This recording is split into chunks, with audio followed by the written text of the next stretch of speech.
Welcome to Building the Future. I'm your host, Kevin Horick. You can check out new episodes of the show every Tuesday and Thursday at 2 p.m. If you missed an episode or want to get more information about the show, please visit buildingthefutureshow.com. Welcome back to the show. Today we have Amy MacFarlane. She's the founder and CEO at Recreational Respite. Amy, welcome to the show. Hi. Yeah, I'm excited to have you on the show. I think you're doing something kind of really cool and innovative in kind of the social entrepreneurial space, and I think that's really cool, and I think kind of inspiring to other people that are looking to do something similar, maybe in a social space kind of in their lives. But maybe before we kind of get into that, let's get to know you a little bit better and start off with where you grew up. Sure. Yeah. So I was born and raised in Toronto, Ontario, Canada. Okay. I spent most of my childhood there. My teen years were then out in the suburbs of, the greater Toronto area Sure. still. And then I left school, traveled the world for a few years to kind of figure out what and who I was. Don't know that I really figured that out in all my travels, but it sure was fun. No, I'm sure. That's all that matters, right? At that point in right? life? Yeah.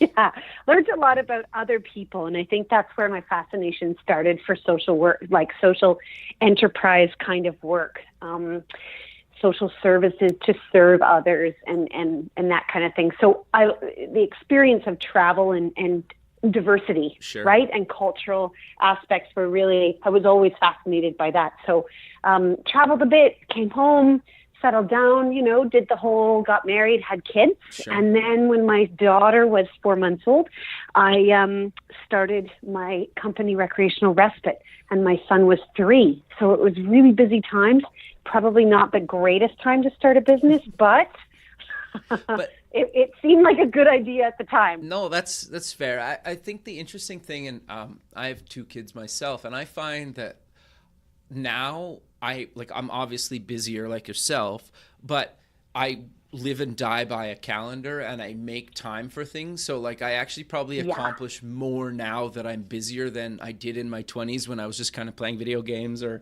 whatever in the evenings and on weekends. So I totally understand that. So that's funny. But you went to kind of a bunch of universities. Do you want to walk me and the listener through kind of your, university, college My kind path, of career? Yeah. So it wasn't traditional, to say the least. I did not go to school in sort of a 4-year term, Sure. one-time sort of setting. I kind of broke it up. I didn't go back. I did some college courses in a diploma program just after I'd gotten back from traveling the world. And I happened to be in the IT space at that time when internet web server certificates had become a thing where you could start to do online banking. So I was part of a very critical turning point in the IT world. So I was so far from healthcare at that time, but it was a sort of a trip to a hospital, and I had seen some bedside manner and some professionals in the hospital setting that said, hey, I don't belong in front of the computer with my personality. I really want to work with people and serve people. So I ended up going back to university and doing courses kind of here and there because I also had my newborn son at the Sure. time as well. So I was kind of managing that whole thing, getting on the subway, going to school at Ryerson, doing some courses at McMaster in Hamilton. And then finally, quite a few years passed, Sure. and finally had completed some health science work, specialized in some of my placement time and part-time work in ortho rehab, neuro rehab, and complex mental health. And I really started to love that.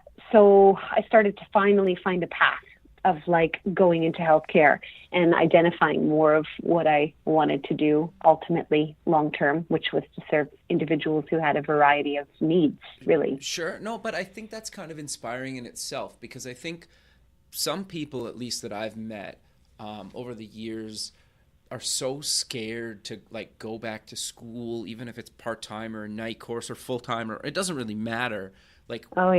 Once they have kids, right? And I think Yeah. That's inspiring that you did that, and then you kind of built a startup and then a social startup on top of that. I think that's really inspiring to people. So let's kind of get into the company more, and what made you decide to kind of found Recreational Respite?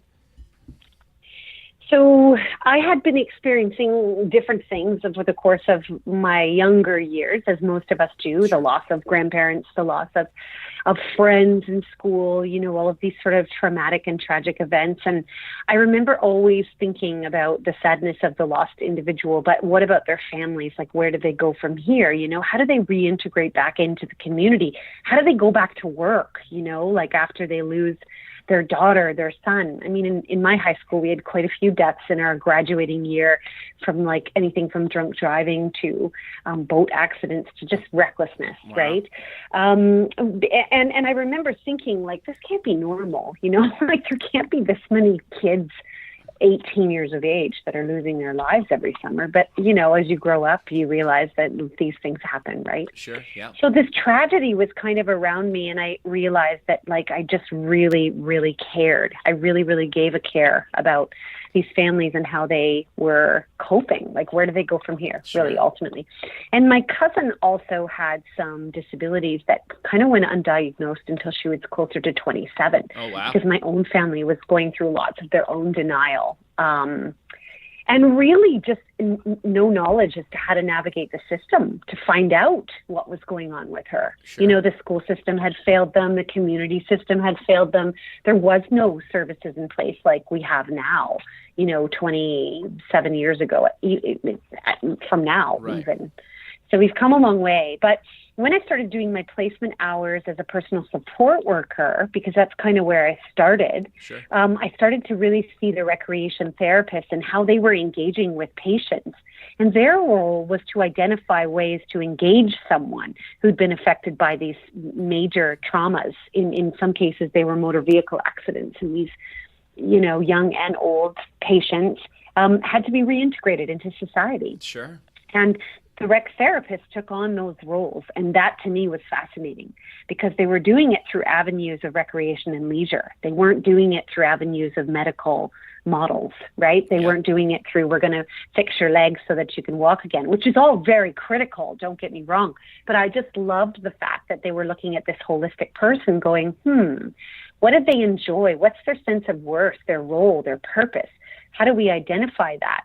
And then how do we use that as a tool to integrate them successfully back into their communities, their families, their work life, their school life, whatever it may be? Sure. So that's the start of Recreational Respite, was working as a PSW and understanding that recreation and leisure was so much more important than I had ever imagined. I mean, the psychosocial needs of an individual is critical, right? Sure. Totally. Without connectivity, without accessibility, without being included, we have so many mental health concerns. Sure. So you can only imagine those that are already coming to us with those challenges. How do we get them, active in the community? No, I 100% agree. And I think it seems to be kind of at the forefront a little bit more, and kind of the media and the general public are kind of, it seems like, being more and more aware of kind of different kind of issues that kind of come up with people and kind of disabilities and kind of accessibility. Everything seems to kind of be at the forefront now. And I know Bell kind of across Canada runs like a mental health this day. And Bell, for people that don't know what that is, they're just like a cell phone carrier in Canada. And so there's a lot, I think there's a lot of even kind of big name companies kind of trying to promote it as well. Have you found that at least, or do you agree with that? So here's a bit of a funny twist in my story. In along the path of my own existence of recreational respite and having a family and building business, and fast forward many years later, I experienced my own trauma and loss of my own partner. Okay. And so when we started to talk about things like Let's Talk, I really started to become even more passionate and more of an advocate for Let's Talk every day. So for me, this really drove that passion and advocacy to do more about having people understand that mental health is an issue that every day, and as a survivor of losing someone to mental health, I know how important it is to remember them every day. Sure. So, I think the campaigns have good intentions. I think they're important for those that aren't exposed, and thank God that they're not, right? I mean, this isn't something you wish for people to experience, definitely. But yeah, I mean, there needs to be more around such things as, instead of end the stigma. Let's educate. People need to be educated about what it means, what mental health is. Sure. And how do we interact and engage with these individuals who do have mental health? So we're not talking about stigma anymore. We're building inclusive environments. That's really what we need to be doing. Sure. And the other on thing... a big scale. Oh, sorry. Go ahead. No, that's okay. No, on a bigger scale. That's Sure. all. That's all I wanted to say. Yeah. But I think you guys kind of do more than just kind of mental health stuff as well. And one of the main reasons I really wanted to have you on the show is just getting people to think about kind of accessibility in their kind of apps and their software and in their hardware and kind of just in their daily lives, because it's something that's kind of come across my desk on certain projects over the years. And it's always kind of been fascinating to me to actually kind of use the internet, for example, as somebody with a different disability, or, you watch somebody use a screen reader or a joystick or kind of stuff like that. And, like Apple and Google are doing a decent job. I think Apple kind of better than Google, and they're kind of playing a bit of catch up on kind of accessibility. But you watch somebody that with like a certain disability use an iPhone with the accessibility stuff, they could do a lot, and that I never even would have kind of thought about, or like a... Yep. Right. And so you're kind of doing a startup to help people with these kind of different disabilities and kind of in the accessibility space. But then, you're also kind of an entrepreneur. So it's kind of this like interesting kind of angle that you're coming at the kind of space with. Right. And I think it's interesting to maybe dive a little bit deeper into all the other kind of things that you guys do. Yeah. For sure. So, I mean, recreational respite, basically, when we started out, we were developing one-to-one services. So our recreation therapist, which actually is a university degree. It's a 4-year university degree program. And then after that, they specialize in different areas: children, youth, adults, older adults, psychogeriatrics, etc., mental health, and so forth. So our programs started with a recreation therapist, which actually was me, meeting with clients one-to-one, and mostly they were seniors, a lot of them with Alzheimer's. And so the goal was to identify ways to make their respite more meaningful. So they were having, care workers come in that were helping them with activities of daily living, bathing, showering, cooking, cleaning, that sort of thing, but they weren't stimulating them. And stimulating and engaging them can help deter from some of the negative behaviors, from the decline in health, the conditions changes, of course. If you think about this in your own way, when we're healthy, we can do anything we want. We can make a decision to go for a run. We can make a decision not to. We can make a decision to do whatever we want. When we have those inabilities because of impairment or challenge or disease or disorder, we don't engage, right? Therefore, we're not reaching our full potential as individuals. Therefore, we start to lose our sense of role, our worth, our purpose. Like, for example, if you and I were sick and we couldn't go out for 8 weeks because we've got broken feet, right? That's debilitating. It's very debilitating. The only thing that pushes us forward is knowing that in 8 weeks from now, our feet will be better and we'll be able to make those choices again for ourselves. Sure. So that's where we started, was one-to-one services working with older adults.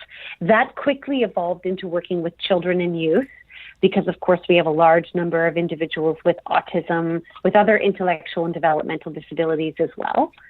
And so now we're a full service for children, youth, adults that range in the needs of autism to depression to post-traumatic stress disorder, to Alzheimer's, and to complex mental health.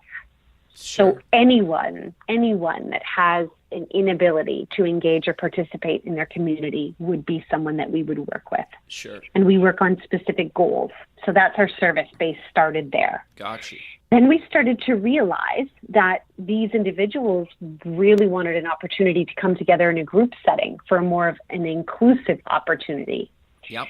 So we started to develop group programs within our own client base. Okay. So we would form programs anywhere from computer classes to art classes to photography classes to cooking classes to Lego groups to you name it, based on the needs of the individuals, based on their abilities, based on their interests, and based on their geographic location. Sure. And we would host these small groups in a variety of neighborhoods. And the groups would be as small as 5 and as big as 8, no bigger than that. Okay. Because we still ultimately wanted to work towards goals for everyone that was within that group. Okay. Sure. So the same thing as our one-to-one service, but in a group setting, so that they were getting the other social aspect of the benefits of the therapy. Sure. That quickly started to evolve with partnerships of not-for-profit stature. And basically the not-for-profits were saying, hey, we don't necessarily have the skill in place, but we have a little bit of funding. How can we work together to maximize our programs and services for our clients? Sure. So we started to pair up, and That's awesome. we started to partner with places like Autism Ontario and specific chapters within Ontario. We started to partner with the Canadian Armed Forces, who said, we've got children whose parents have post-traumatic stress disorder. Children need to be equipped with how to engage their parents, and we don't know how to do that through recreation, but you guys do. So can you develop a program and run it, and can we create a building capacity piece within that to train our staff so that moving forward they can do more goal-driven programs? Sure. So that's the evolution of Rec Respite in a nutshell, the one-to-one services, then the group programs. Then I became, word spreads fast, the grapevine grows stronger. That's awesome. And I was asked to go to the Middle East as an expert in this field. And I was asked to go and speak and teach as well at an adult day center that they have in Kuwait City, which is on our website. All of this stuff is on our website. Sure.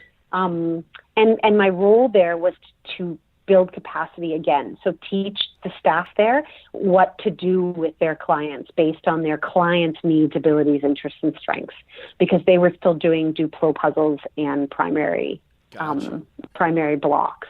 Right? Sure. And these individuals that I was working with in the Gulf War were those of children of the Gulf War. Oh, wow. So there were lots of complex needs. We had deformities, we had complex mental health, we had comorbidity issues, and lots of developmental issues. So they had great intentions and a beautiful program, but their staff just weren't equipped with the recreation and leisure piece at all. Got you. So we started to do more of that international work. No, I love that. I think that's great. Yeah. No, keep going. Sorry, I keep cutting you off. I keep No, it's thinking about okay. this, but... It's okay. So that's sort of where the international work started. And all the while we were still managing our group partners, and we're running programs for, like the town of Newmarket. They have like a YMCA setting, Gotcha. But they don't have programs for special needs kids, right? So they said, hey, let's bring you guys in. You run your programs out of our facility. Let's make this work and make it accessible. So we're creating accessible communities as well. And this is a really big, important thing, which then started to evolve into more of the accessibility and inclusion work that I've been embarking on internationally and a little bit more closer to home as of late over the past 3 or 4 years now. Sure. So that work is basically taking all the premise and all the ideas and all the tools that we use with our clients and their families every day and empowering others with that knowledge. So now we're able to go and train summer camp staff how to identify invisible special needs like mental health, anxiety disorders, sensory processing disorders, all of these things that they're starting to see, but they're not equipped with how to deal with these kids, Gotcha. how to work with them. So we thought, this is interesting because we do this every day. Sure. So why not bring this knowledge to them? This is what you might see in your camps. This is how to redirect them. This is how to engage them. Here's some tools to use, to physically use, that can help you so that you can successfully include these kids in all of your programming. Sure. So that's been the accessibility and inclusion work that we've been doing. So how much of this, are you guys leveraging any technology with this, or how do you guys kind of, like, what kind of tools are they? Are they kind of like physical things, or is it using some technology, or what exactly kind of are the tools? So some of the tools for this particular work is lots of visual aids. Mm-hmm. So using, like, we've created cue cards, and we're using PECS, which is a pictorial education card. So it helps them use the card to identify what it is that you're asking of them. You know, if they're nonverbal, if there's communication boundaries, or challenges for whatever reason. But Recreational Respite did embark on developing an app, excitingly enough. Now, the app that we've created allows for individuals to use the app. So say they're families or professionals who are working with these kids and families. They can basically type in their geographic area and the age of child that maybe they have as a parent and their needs and what their interests are. And the app will notify them every time a program pops up in their community under that criteria. That's very cool. So the app is still in process. So we're about a year and a half in to the app. So of course, as you know, it takes time. Yep.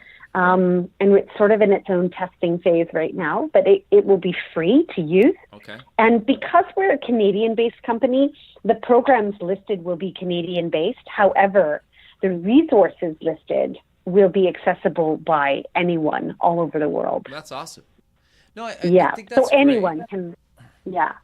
And the thing that I always kind of found fascinating about kind of you when we first connected was you're kind of like, you're not really in the tech space at all, but to your point, like you're building an app, you're kind of helping people, you're giving back, you're an entrepreneur, you're doing a startup, you're caring about accessibility. And I want to kind of get back to the accessibility thing in a second, but you're doing a lot of kind of mentoring as well.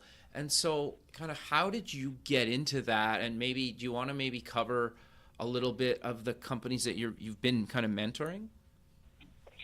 So I think, again, because we are a for-profit social enterprise organization, we had a great deal of walls.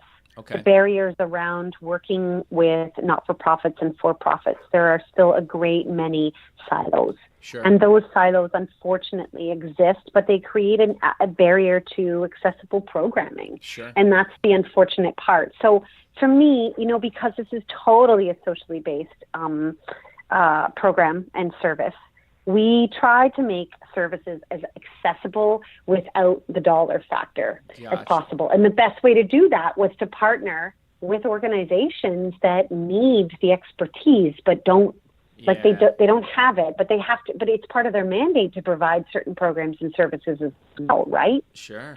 So to then partner with them, like the Canadian military, out of one of their bases, they say, we've got staff to run it, but they're not necessarily equipped to identify some of the evolving needs of their participants.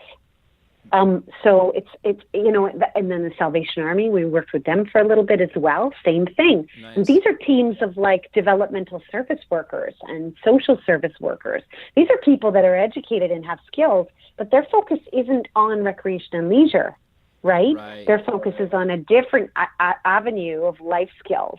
And life skills is very critical, of course. So that's why we partner. This is not a competitive edge at all. This is completely a collaborative approach. That's how we would hope anyone would see it. Yeah.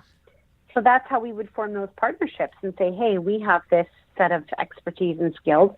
Are you interested in having your team members have more of these same tools and or more programs so that your members are accessing you even more? Because we're at such a loss right now, right? Not-for-profits are losing even more funding. They're doing even less. Leaving these families to nothing. There's no other options for them. No, I It's a problem, I right? totally agree. That's interesting. Mm-hmm. So, do you Mm-hmm. charge them to work with them, or does it depend, or how do you guys kind of, obviously fund yourself? Yeah, so we have like either a flat rate. So we'll Hmm. say to the organization, hey, for this flat rate, we'll run a program for 8 weeks. And Okay, that 8 week program will include all of the materials, our staff, a training component, I got you. um, and you open it up to your clients. And sometimes they'll say, well, you can open it up to yours as well, because of course our clients are often good prospects for them, right? Sure. For future, for their programs. So we'll open it up, and within that, we'll get enough people to run the program. And then either they'll fund the flat rate per session, which could be as little as $150 a session. Nice. Right? I mean, it's super cheap, and they can have up to 10 to 15 people in that session. Sure. So there's lots of opportunity here. And then the training part is part of that. So they can include their volunteers, their students, their staff, whoever, anyone that's working with their members, anyone can take part and get the tools that they need. Sure. No, that's So great. that's how we fund it. Yeah. No, that's great. So, you mentioned kind of earlier that you actually do a lot of kind of mentoring. Do you maybe kind of want to talk a bit about what you do for or and help with people, and kind of why you decided to actually become a mentor? So I have such a passion for entrepreneurship. Sure. I absolutely love the avenues that, I've loved the journey with all of its, good, bad, and ugly. But I've loved the journey of being an entrepreneur. And I think that, my opportunity came about. I moved into a new community, and I absolutely love the community. And they've got some really innovative youth startup company programs.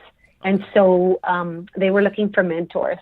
So I sent my bio and I said, hey, I'm really passionate about this. I'm an entrepreneur. I'm in my 10th year of business myself, of which I founded. I pioneered this idea because nothing like what I do kind of exists Sure. as its own entity. So I thought I'd really like to get involved, and I'd like to volunteer my time. So it is purely volunteer. Nice. And I mentor up to, at any one given time, anywhere from 4 to 10 mentees, young businesses, who are basically starting up, different, like a variety of businesses, ranging from canine academies to microbreweries to live aquarium retail stores.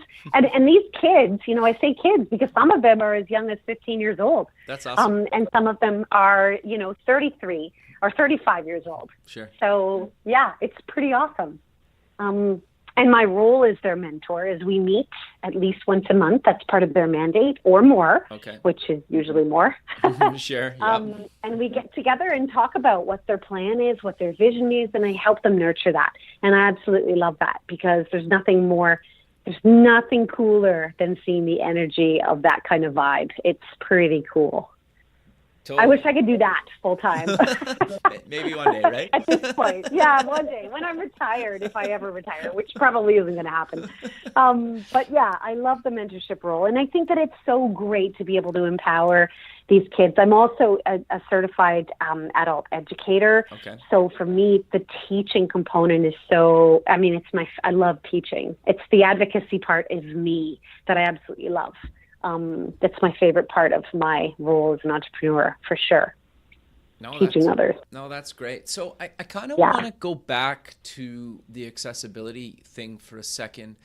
Is there a bunch of things that kind of maybe not necessarily people that are building kind of software or kind of hardware, but is there kind of things that the average person that maybe doesn't think about this stuff on a day-to-day basis that you could maybe mention that they should maybe pay attention to or start thinking about, just kind of almost just kind of better off themselves and kind of understand where some people are kind of coming from, that, kind of just bring some awareness to some things that maybe people don't think about on a day-to-day basis? Yeah, accessibility is critical. The biggest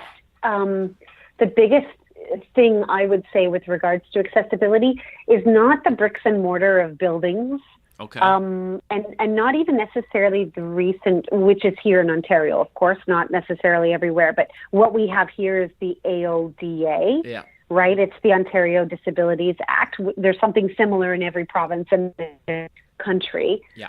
But that revolves mostly around compliance. The stuff that I'm working on is more around the psychosocial needs. So how do we identify as a small business, let's say, the evolving needs of my customers? How do I know that when Mrs. Smith comes in at 90 years old and she gives me 5 cents instead of 10 cents, that she's experiencing possibly some dementia? And how do I redirect out of that when she's struggling? Like, how do I engage her effectively, right? So with regards to people who are getting possibly involved in the tech component of accessibility,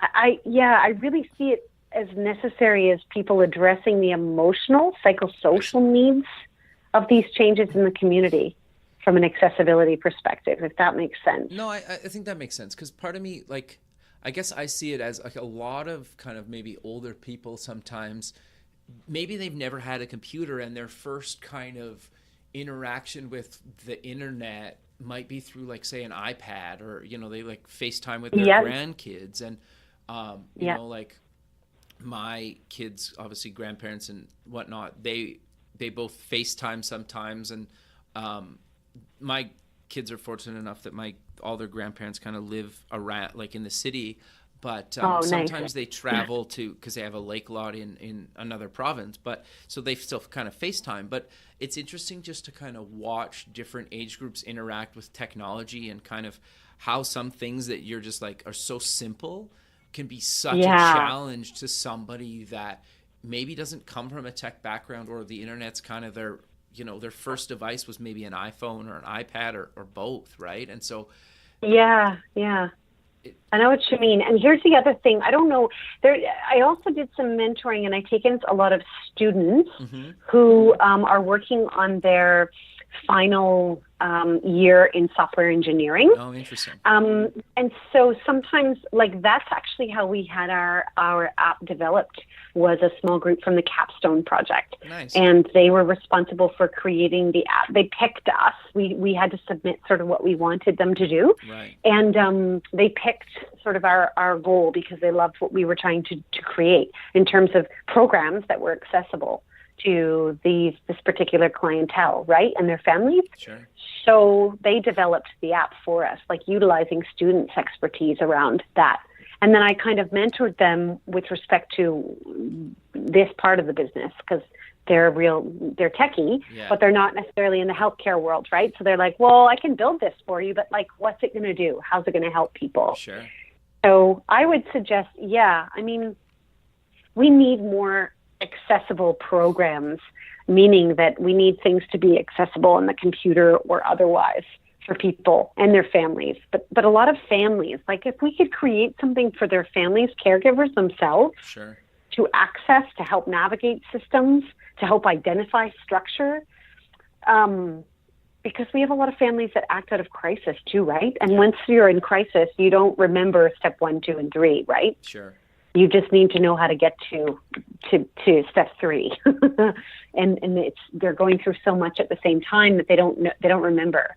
So if somebody could create something like that, technology-wise, where a user could actually click in, you know, to a program and say, hey, this is what's going on with me, and it kind of spits out the answer based on where they live, you know, what their options might be, how to navigate the system. That would be incredible. That's interesting.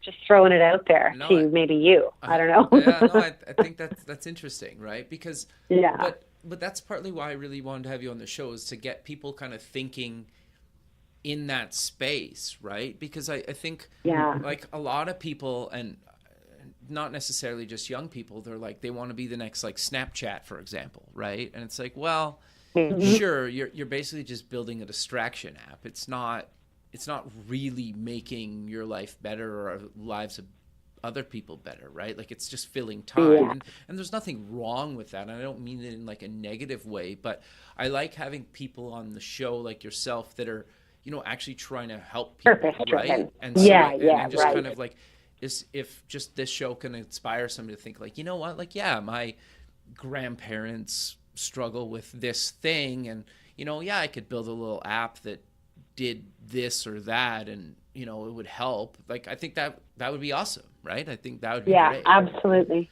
Definitely.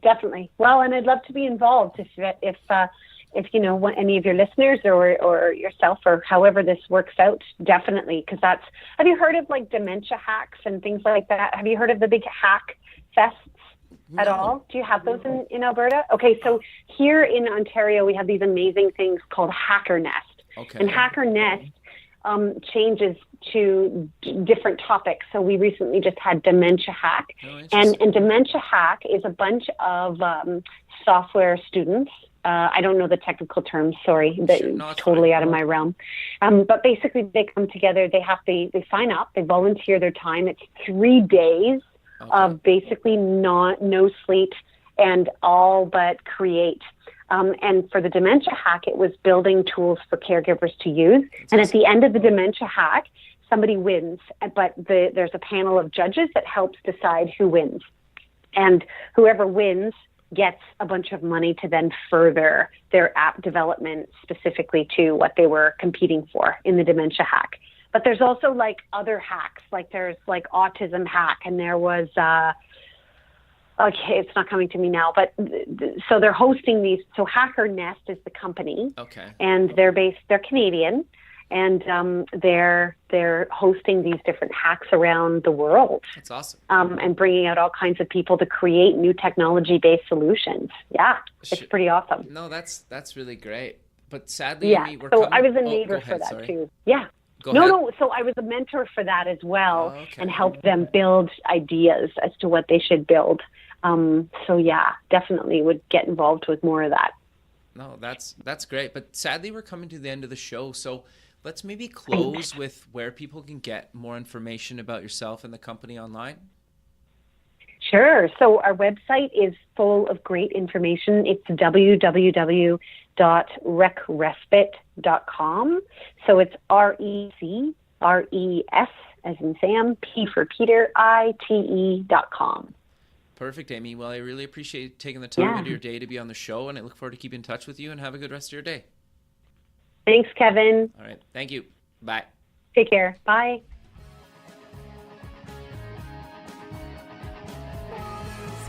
Thanks for listening. The music for the show was done by Electric Mantra. You can check them out at electricmantra.com and keep building the future.